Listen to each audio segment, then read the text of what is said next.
Jesus Christ, he's the mediator of the New Testament. He is the one who stands in the gap between us and the Father. Moses gave the law. And at that time, Moses was the one who stood into the gap between man and God. But men failed to obey the law of God. They failed the law of Moses. So a new and better mediator came, who was able to save to the uttermost those who put their faith in him. So the writer of Hebrews is acknowledging this. He is saying that for this cause, Christ is the mediator of a New Testament. And the means by which he became this mediator of the New Testament was through his death. Was through his death.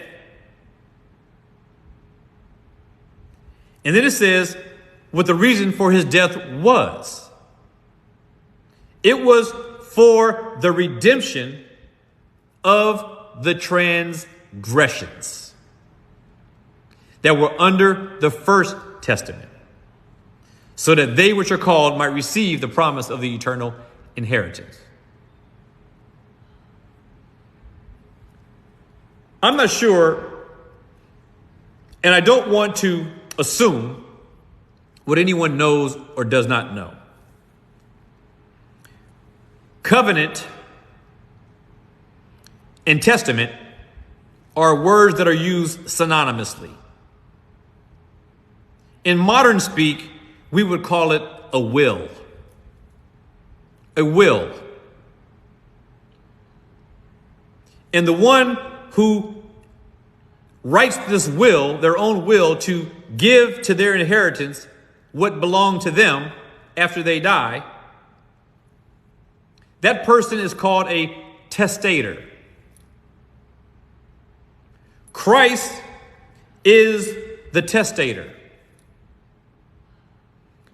It is his will that we're talking about, or his covenant, or his testament.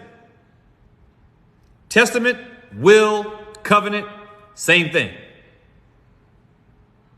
But like today, similarly like today, if you make a will and you will to leave your family an inheritance, the only way that happens, the only way that is initiated, is if the person who makes the will dies.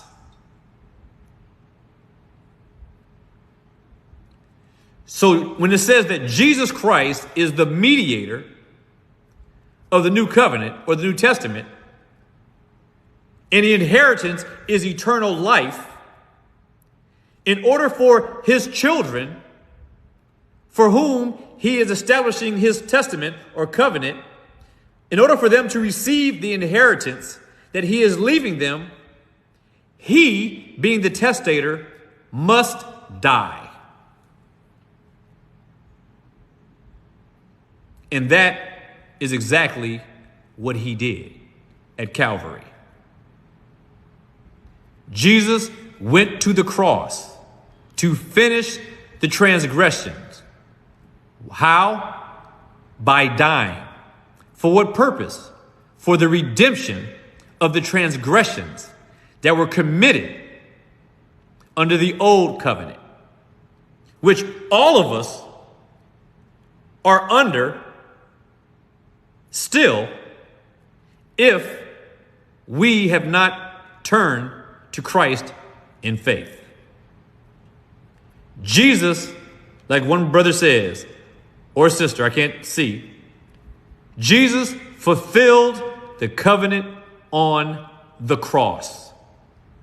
He finished the transgression on the cross, and therefore we are able to boldly come to him confidently with the expectation that